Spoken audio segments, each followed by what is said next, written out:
Hi guys! Dito nga sa House of Lechon ang pinakauna naming sinubukan na lechon dito sa Cebu. Karkar special at hot and spicy nga pala yung in-order namin na lechon. At dahil nga takot magutom si Daddy B, bumili na nga kami ng fried rice na good for 2 to 4 persons. Tinake out na lang namin yung natirang kanin namin. Panghilis. Sustainable straws.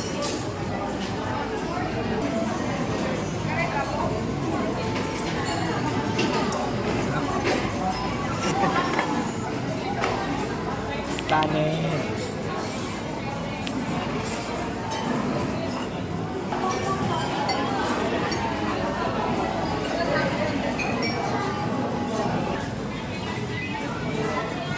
Mom. Ako.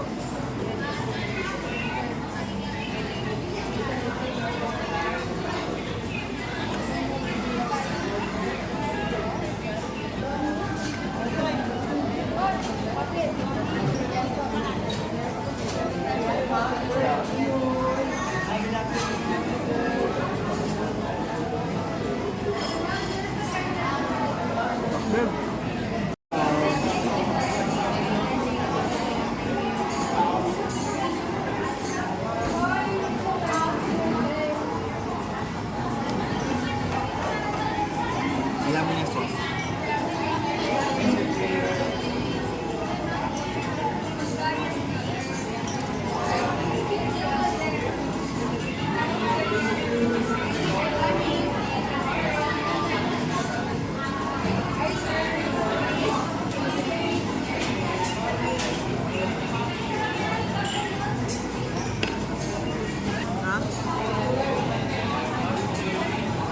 Parehas lang natin yung suka.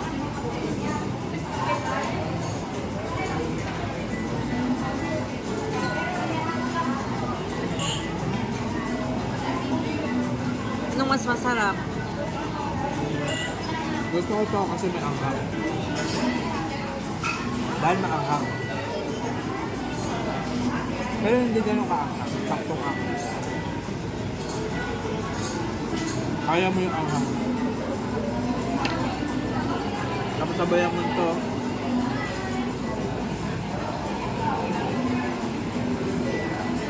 Refreshing. Yung balat lang niya, hindi siya super crisp. Pero yung laman, masarap. Pero masarap ito pala. Yung laman.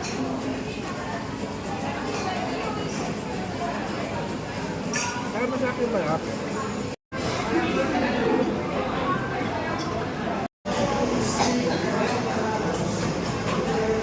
Ganyan pala ganyan.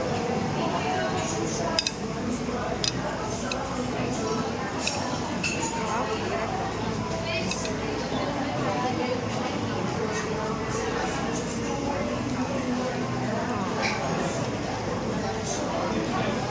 Mangga yan.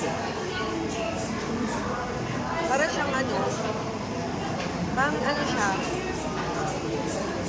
suman. Ito.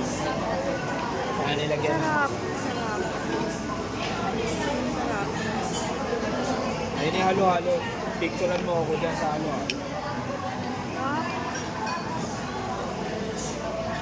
Love it. Thank you for waiting your alo-alo. Thank you. Thank you po.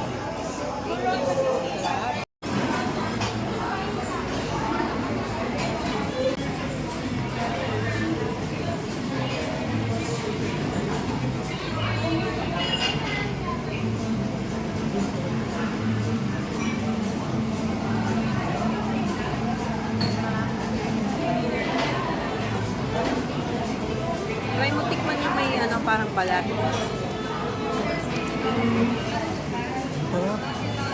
Ang turon siya.